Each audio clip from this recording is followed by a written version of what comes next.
Good afternoon. Welcome to Business 360, your complete view of the stories driving business, markets, and the economy. I'm Apa Ongpin, and this is the Bilyonaryo News Channel. The Sandiganbayan orders the arrest of Senator Jinggoy Estrada in connection with his graft case on the flood control scandal. The Philippine Stock Exchange Index drops to its lowest in 6 months on the last trading day of May. But Asian stocks were up over reports that the United States and Iran have reached a tentative agreement to extend the ceasefire. And demand for electric vehicles is accelerating, but not enough to speed up car sales. We get a front seat view of how the industry is doing with Willy Tee Ten, president of the AutoHub Group of Companies. An arrest now looms over Senator Jinggoy Estrada after the Sandiganbayan issued a warrant against him. Joan Manalo joins us on the line. Joan, what's the latest? Apa, the Sandiganbayan 2nd Division issued an arrest warrant against Senator Jinggoy Estrada with connection to charges tied to his alleged involvement in anomalous flood control projects. The anti-graft court also issued the precautionary hold departure order, or HDO, against Estrada. The graft charge is a bailable offense with the Sandiganbayan 2nd Division setting bail at 90,000 pesos. However, the anti-graft court has yet to issue an arrest warrant for the plunder case filed against Estrada, which is a non-bailable offense. Yesterday, the Office of the Ombudsman filed plunder and graft charges against the senator after the Department of Justice recommended his indictment. In an earlier statement, Estrada argued that the progression of the case allegedly bypassed mandatory fact-finding procedures and ignored key evidence, including an official clearance from the Senate Legislative Budget Research and Monitoring Office, or LBRMO. The Office of the Ombudsman earlier acknowledged the certificate issued by the Senate LBRMO.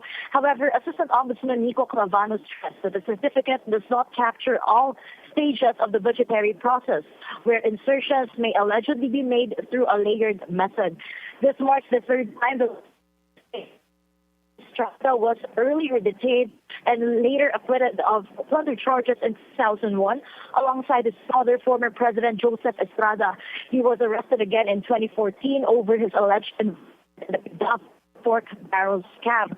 As of press time, we are still here at the Sandiganbayan waiting for Senator Estrada to arrive, as he stated that he will personally appear before the anti-graft court to post bail on the graft charge. Apa. Thank you for that, Joan Manalo. President Bongbong Marcos hints at another cabinet shakeup.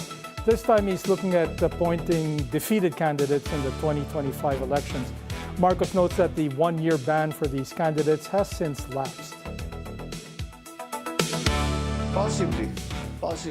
Kasi nga yung nag-ban na nga yung one year ban, nag-lapse na yung one-year ban for candidates that did not make it in the last election. Marami namang magagaling dyan. Marcos' statement is fueling speculation that he may revamp his cabinet yet again. Among the names being floated in political circles is former Interior Secretary Ben-Hur Abalos. He is reportedly being eyed for key posts like the Justice Department or the Department of the Interior and Local Government again. There is reported dissatisfaction in some quarters over the leadership of DILG Secretary John Vic Remulla. The Philippines and Japan sealed new security and defense agreements during President Bongbong Marcos' state visit to Tokyo. We have this report.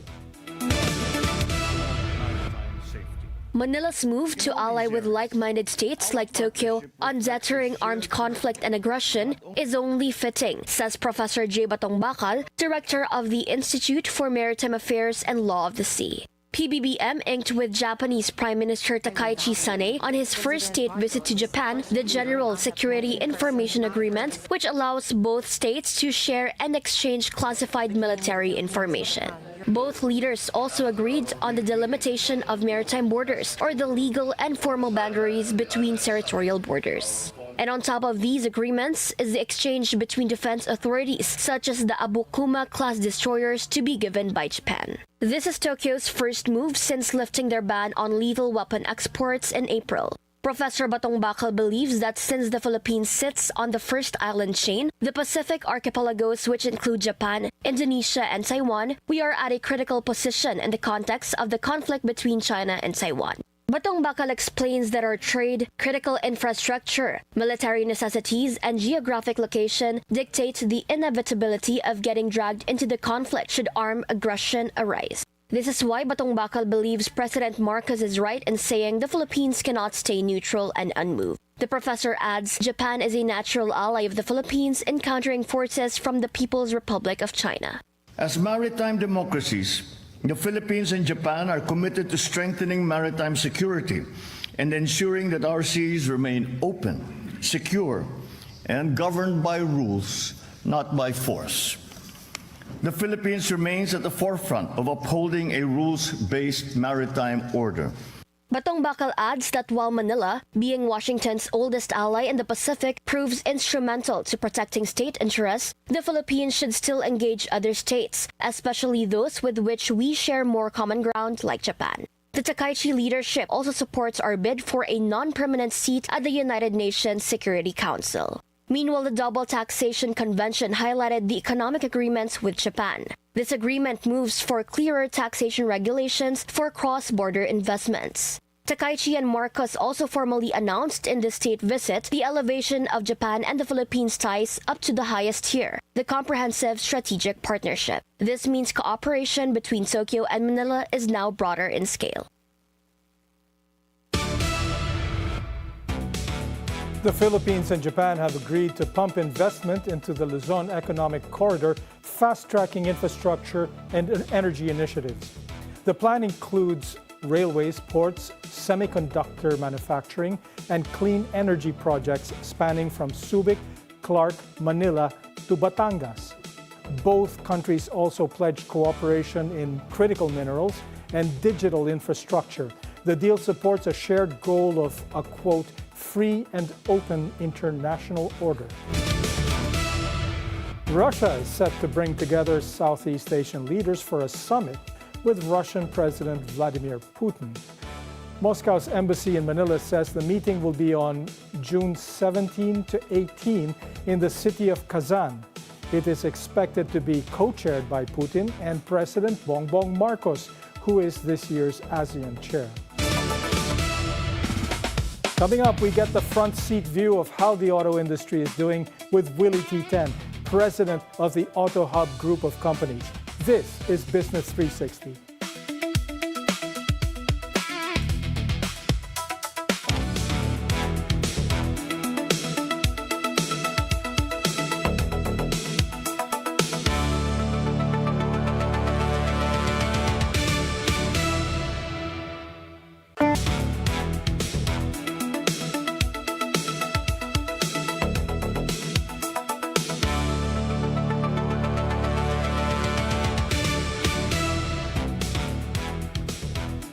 Welcome back to Business 360. Demand for electric vehicles is accelerating, but not enough to speed up car sales. We get the front row seat view of how the industry is doing with Willy Tee Ten, who, in addition to being president of the AutoHub Group of Companies, is also the head of the Electric Vehicles Association of the Philippines. Joining us today, Mr. Willy Tee Ten, thank you for joining us. Thank you, Apa. April car sales dropped 19% compared year and year. No? Yes. How does this feel on the ground?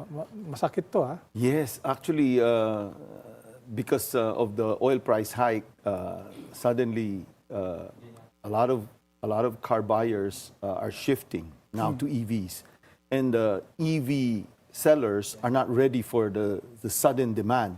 So it takes time. Because when the war broke out in the last, I think, February 28, that's when the U.S. bombed Iran, the prices of gasoline only went up in the middle of March. Yeah. So the demand came in after the middle of March. Yeah. So you cannot buy cars immediately because the supply is very small. Yeah. So they had to order. So the whole month of April was a disaster because there was no cars. Everybody has a long line. No EV inventory. Yes, no EV inventory. Yeah.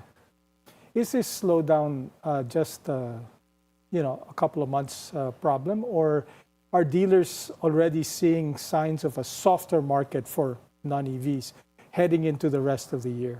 For the total car industry, from January to April, it's been down by about 5% only. So Okay. that's good. Yeah. I mean, it's not good because it's down, but at least it's only 5%. Yeah. But the shift has been transferring from ICE, or the internal combustion engine, to the different types of EVs in the market. What kind of buyer is pulling back the most dito sa market natin? Those who are first-time buyers have to pull back because of the economy. Yeah. Second is, of course, the This is- exchange rate. This is people buying their first car. Correct, Yeah. correct. And those who can afford only one car, so they have, instead of changing their cars, they'll probably extend the life of their current car. So that's one. Some of them wants to buy a new car, but the EVs are not available yet. So April was a really big, how should I say, in terms of sales, it went down because some are waiting for the EVs. Yeah. Now, for May, although today is already almost the end of May, we believe that the sales volume will still be the same, maybe about hovering around 35,000. Year on year. No, 35,000 is the average this year, Yeah. Okay. and it's still down versus last year. Okay. But I expect June to be better because most of the EVs that were ordered in March or April will be coming in June. Okay. Yeah, so I'm hoping that June will be a much better month compared to April, and I'm not very optimistic about May. It's probably better than April because some of the units have arrived already. Yeah. But June will probably be the month where sales will go back up. EVs really were, an acquired taste. It wasn't growing that fast. And then biglang we have the Iran conflict. They jumped 159%. But it still wasn't enough, obviously, to lift the whole industry because there wasn't enough inventory. Is this growth, 159%, is this sustainable or is this just a spike? I believe it's going to get even better Great. for the EVs. No? Yeah. Again, we need to talk about what are the different types of EVs. There's the hybrid EVs. That's why we call it the HEVs. Yeah. The plug-in hybrid Yeah. EVs, which we call the PHEVs. And of course, the full EVs, where we call it the BEVs, or the battery electric vehicles.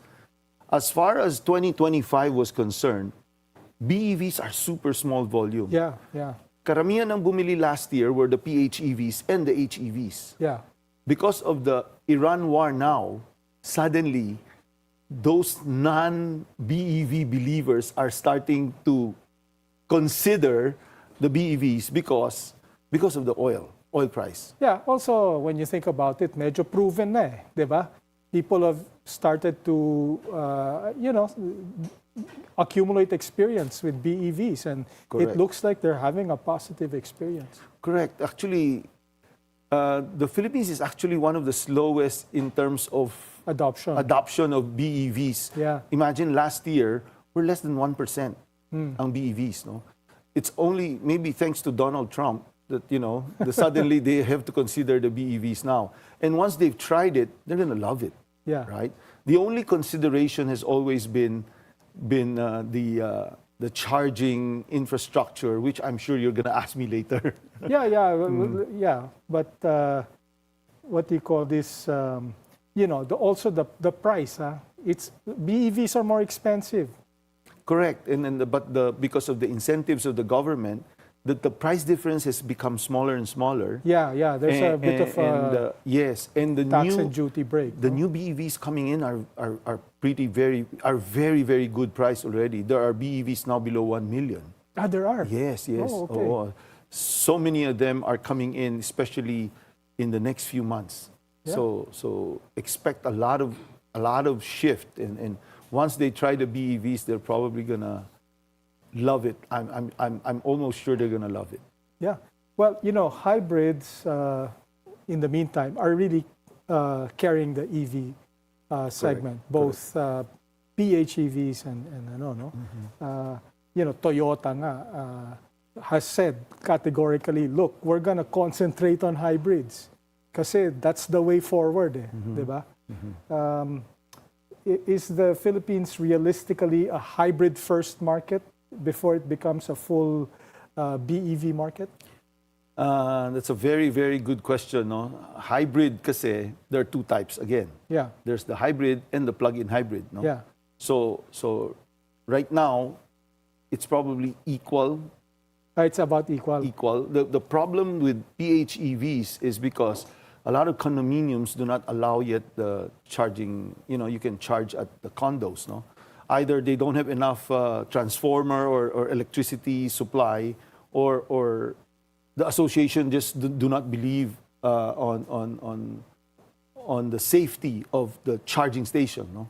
Yeah, but I mean, have we had incidents of these vehicles blowing up? I don't think so. I honestly do not know anything that has happened in the Philippines. Yeah. Other countries, for whatever reason, and it's so few. Yeah. And for me, there's no danger in that as long as you follow the protocol on setting up a charging station at home.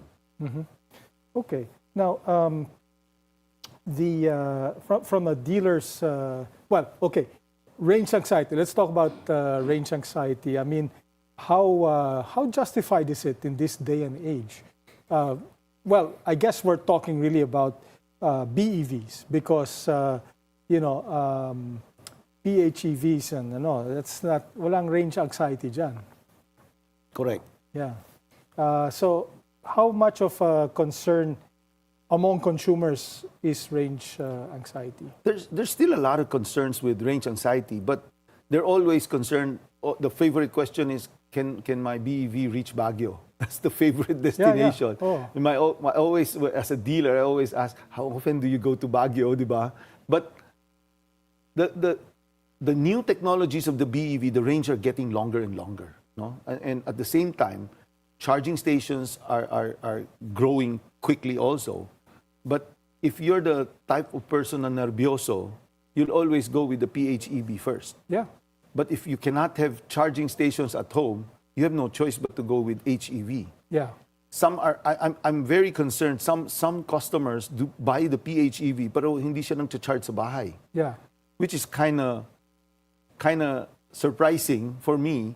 If you don't charge it at home, then why buy a PHEV? Buy an HEV. Yeah. But if you can charge it at home, by all means, the PHEV would be better. Yeah. So yun yung nagiging misnomer na some people are buying the PHEV pero wala siyang charger sa bahay. That's really weird, no? That's kind of kasi yun yung naging uso eh. Yeah, well, no? I guess they're used to spending on gas, so correct. They figure, okay, it's okay. Yeah. So again, as AutoHub Group naman, we're very excited already to bring a different type of PHEV, which is the Series PHEV, or what we call the range extended EVs. Yeah. So that's the one that we're strongly promoting now. The brand is called Deepal. It's a Chinese. range extended. Yes, it's also part of the Chang'an Group, and they have the extended range extended EVs, which is a BEV without the range anxiety. Okay. Yeah. Yes. Well, I hope people see these insights. No? From the dealer's perspective, are customers now walking into showrooms actively asking about PHEVs and BEVs? Actually, a lot of people are walking in now to showrooms asking, I'd like to buy an EV, but what type of EV I'd like to, would be best for the customer. Yeah. They're always asking that. So the first thing we ask is always is your home or does your house, is it capable of can we put a charging, a wall charger in your house or not? Yeah. Because that's the first thing that's most important. Kasi kung hindi kaya, because if you live in a condo, What then are we talking about? Like a 5 amp setup or a 20 amp or a 50 amp setup? we normally measure the charger as a kilowatt hour, 7 Okay. kilowatt hour wall charger. Okay. And with the 7 kilowatt So hour, that's like 5 air cons at the same time, right? depends on how big the aircon is, yeah. But a 7 kilowatt charger is more than enough. And if you use the 7 kilowatt, there's no danger of masusunog or whatever. It's very, very, it's a slow charger. Yes, basically. exactly. Yes. Yeah. The home chargers are always much Yes. Yes. lower. That's what we need the public to know, that if you have a home charger, unless you use fake adapters or fake or you don't use an authorized installer. Yeah. Then that's a problem. Yeah, Yeah. So what's harder to sell right now, a traditional gasoline car in this weak market or a BEV?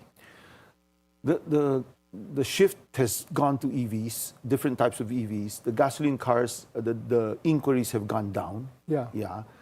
There are still some people who doesn't want to have any change in their lifestyle, so they'll still insist on the ICE engines, no? So the drop has gone down tremendously, but there's still believers, no? Some people do not like to do not believe in EVs, then they will still continue with the ICE. Yeah. But there is a big group already that is considering. Okay, so the shift is happening. It is happening. With more Chinese EV brands entering the market, how is that changing competition for the traditional guys? Your normal Toyota, Mitsubishi, Nissan, Correct. Ford. They're guys. all considering EVs also. So like Toyota, Nissan, Mitsubishi, Ford, they're all gonna have hybrid vehicles or plug-in hybrids very, very soon. Actually, Toyota has plenty of hybrid vehicles available in Yes. practically every model, all the way up to Lexus. I think it will mas marami pang dadating, no? Because I think everybody's shifting to that already. Yeah. Even Nissan will have four or five new electric vehicle models coming out. Ford will have their own as well. And then, of course, Mitsubishi will have their hybrid vehicles also. Yeah. Well, I mean, it's now more viable since they've been able to advance battery technology. Dati, that was the bottleneck, di ba? Correct, correct. Range anxiety kasi ang baba ng density ng batteries compared to the energy density of gasoline or diesel, di ba? What's the next major policy push that the EVP would like to see from government? Are you asking government to change rules, more incentives, more charging support, or clearer rules? Sorry. Yeah, as part of EVAP, we're always lobbying with government to extend the EVIDA law, because the EVIDA law started in 2022 and it will end in 2028. Oh, it will end? Yes, and the incentives will end in 2028. So we're negotiating with government to extend it for another as little as 5 years to maybe to 10 years, because because even if it started in 2022, the real shift came only last year. Yeah. And actually, the BEVs are only this year. Yeah. So imagine 22, 23, 24, 25, halos hindi pa nagagamit yung incentives for the EVIDA law. Yeah. So you have 26, 27, 28, 3 years na lang. So we really need to extend that, no? Second is, of course, the charging stations need more incentives as well. I think we need to keep on asking government to help us, especially when it comes to installation of charging stations, because there has been challenges first with getting so much permits. Yeah. So maybe we can have a one-stop shop for charging stations. Or maybe convince the fuel retailers to have charging stations in their fuel. Correct. That's part of the EVIDA law, but I think the challenge is also getting permits from the local government, the LGUs, getting permits from different government agencies. That's ease of doing business, and this is the Philippines, right? And I think they need to come up with that because that's always been the challenges I've heard from EVAP, that the charging stations have difficulty in fast tracking the charging stations, the putting up of charging stations. Yeah. We were talking to a rooftop solar provider, which is a different industry, but the other day. But he said, in some cities, it takes 2 years to get a permit to install solar panels on your building. That's insane. Yeah, honestly, I don't know much about the solar side of the solar panels, but that would help the EVs also. Yes, if you have a exactly. charger at home, a solar panel would be fantastic. Yeah. If it takes 2 years, I hope it's not that long anymore. But still, even if you say it's 2 months, we still need to shorten it if possible, because this is new energy. Yeah. So honestly, I believe and I hope that government can help out when it comes to shortening the red tape. I don't know how we call it, right? So if we can have a process that could shorten everything, that would be fantastic. Are banks and financing companies reacting to the current market? Yes, they are. Initially, they were not as how should I say, aggressive. I believe right now, knowing that all brands are going into electric vehicles, whether it's pure electric or hybrids or plug-in hybrids, that is the future, the new future. Yeah. And we're hoping, and we're as EVAP, we're also talking to the banks and saying, hey, Mr. Bank, you need to be more aggressive now with electric vehicles. Yeah. For someone planning to buy a car this year, is it better to buy now, whether a regular car or an EV, or let's wait until this thing settles itself out, especially the fuel costs and That's a very, very good question. Do we buy now? If it's time for you to change your car, yes. If it's not the time for you to change your car, you have to bear with the fuel cost. Yeah. Because BEVs can save you about 70% of your fuel consumption, and that's without solar energy pa. So even before the war, it was already 65%. Yeah. Now it's about 70%. I believe in the future it will be 75% savings. So for a pure EV. Yeah. And then for an REEV, the one I mentioned a while ago, it's probably, if it's 70 now, the REEV is probably 65%. Yeah. The plug-in hybrids maybe 60%. That's still a lot. Yeah. And then the normal hybrids maybe 35, 40%.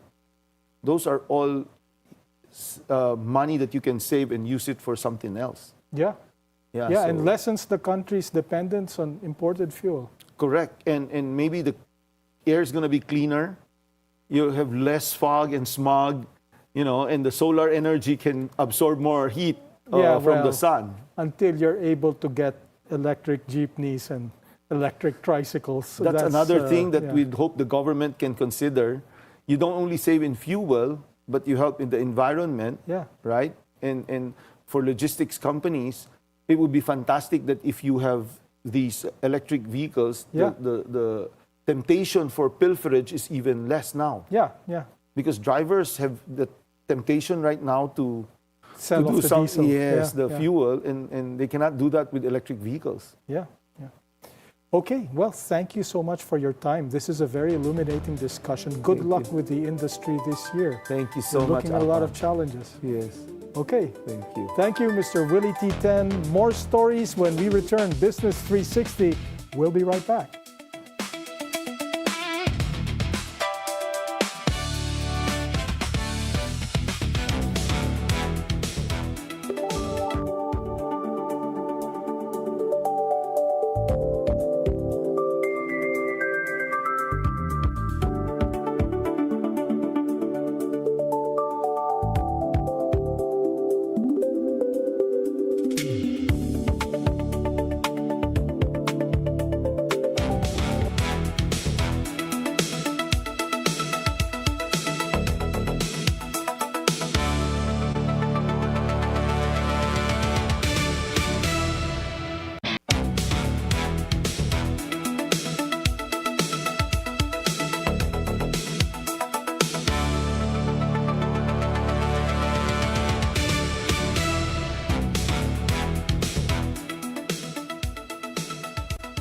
Welcome back to Business 360. I'm Apa Ongpin.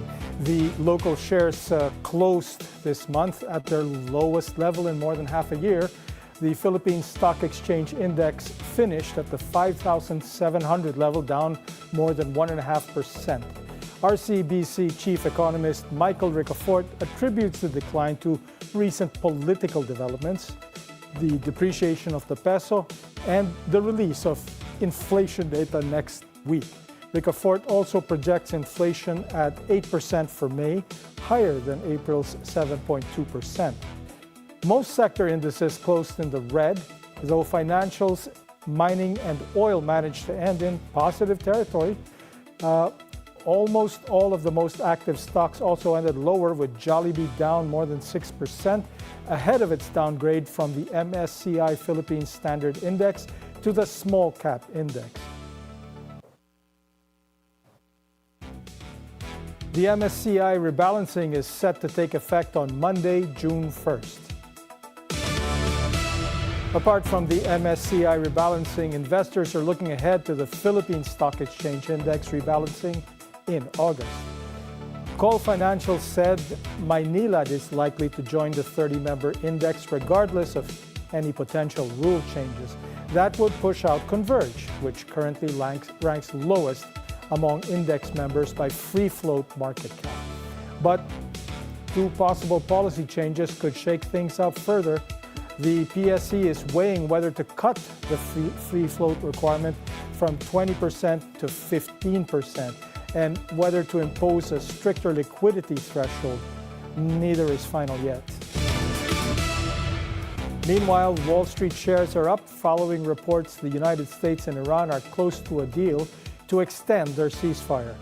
The gains came even as investors digested a batch of weaker U.S. economic data. Tech shares move higher, led by Microsoft, over reports that it will release a new coding model next week. The United States and Iran are close to a deal, supposedly, to extend their fragile ceasefire for 60 days. The agreement would also start talks on Iran's nuclear program and keep shipping through the Strait of Hormuz open. However, the deal still needs approval from President Donald Trump. U.S. top officials said Washington retains overwhelming leverage in negotiations with Iran. If you look at what we've already accomplished here, assuming that we're able to get to a final agreement here, we're reopening the Straits of Hormuz. We've already decimated their conventional military, and we're in a position where we could substantially set back their nuclear program, not just during the term of this president, but over the long term. That's a very, very good thing for the American people. So we're not there yet, but we're very close, and we're going to keep on working at it. The two sides have accused each other of violating the truce agreement after recent U.S. strikes and Iranian attacks in the region. Fuel prices are expected to drop sharply next week. Jess Sulit has the story. Oil prices are expected to roll back next week, providing relief for motorists and consumers. In an interview, DOE Oil Industry Management Bureau Director Rino Abad says that diesel prices may decrease by 8 pesos per liter. Gasoline prices may go down by 4 pesos per liter, and kerosene prices may be slashed by 10 pesos per liter. Abad says that the figures are based on the 4-day trading of the Mean of Platts Singapore, a pricing benchmark used by Asia-Pacific countries for petroleum products. Oil industry players who spoke on the condition of anonymity have also given Bilyonaryo News Channel their computed price adjustments. The informant said that estimations for diesel may range from 6 pesos and 50 centavos to 7 pesos and 70 centavos per liter, based on the MOPS and averages of foreign exchange rates. One source said that sentiments on the Middle East conflict have improved, easing prices of crude oil in the global markets.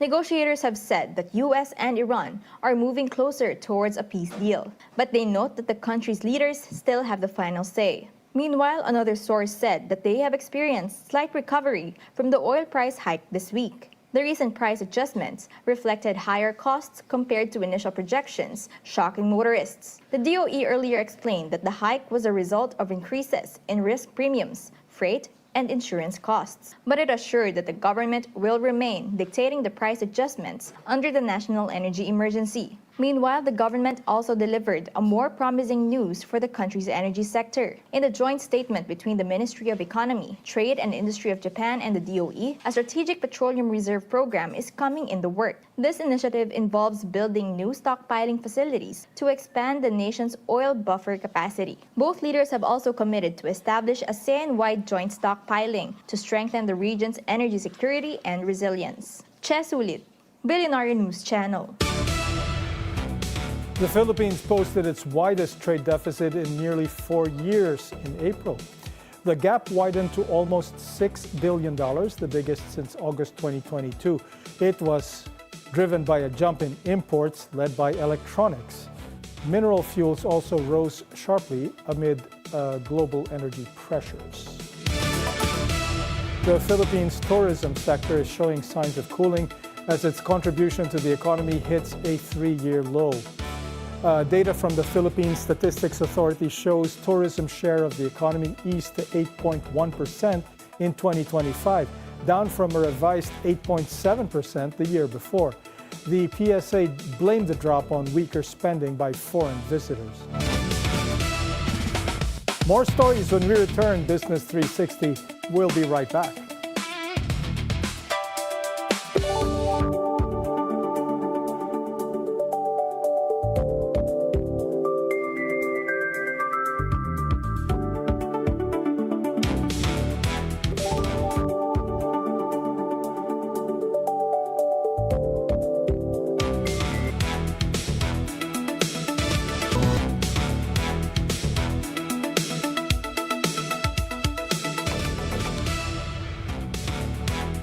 Welcome back to Business 360. I'm Apa Ongpin. 2 Chinese automobile manufacturers are expanding their presence in the Philippines as more Filipinos switch to electric and hybrid vehicles. Gia Baroga brings us up to speed. New energy vehicles are fast becoming a big part of the local auto market, and brands under Bilyonaryo News Channel's United Asia Automotive Group are riding that momentum. Chery, in particular, has seen stronger sales this year. As of April, the brand sold 559 units, up 48% compared to 379 during the same period last year. Bike is also gradually picking up momentum, selling 203 units just a year after rejoining Campi. According to Bilyonaryo heir Timothy Sitin, their lineup caters to different types of modern car buyers, from hybrids and plug-in hybrids to what are called REEVs. We still continue to educate the market on the benefits of all these kinds of new energy vehicles, particularly the REEV, which means range extended electric vehicle. So for anyone who's contemplating about range anxiety but still wants the benefits of electric vehicles, that's the perfect car for you. With fuel prices still unpredictable, the company believes more Filipinos will continue exploring new energy vehicles in the years ahead. To support that growth, the Auto Group has partnered with Wheels Inc., a company that has been in the local car dealership business for decades. This Quezon Avenue showroom is the very first dealership of Wheels Inc. carrying multiple brands. Almost 5 decades after, UAGI adds to that history as it now stands as the new home of Bike and Chery. Timothy says the partnership will help bring Chery and bike vehicles closer to more Filipino motorists. And even before the pandemic, Wheels Inc. says the shift toward electric and hybrid vehicles was already becoming more noticeable. You can really see the trend is going towards there. And brands like Chery and Bike, they carry not just the good but affordable EV and hybrid brands.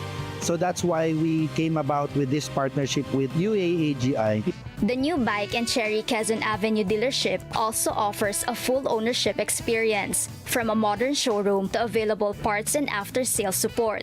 Many are also excited to see what the brands will bring to the upcoming Philippine International Motor Show. For BNC Mobility, G. Baroga. The Philippine Sports Commission temporarily suspends funding for the Philippine national volleyball Federation, the PSC cited concerns that must be addressed first, including issues on national team participation, event coordination, and contractual compliance. It questioned the preparations for the 2026 AVC Women's Volleyball Cup amid player withdrawals and team restructuring.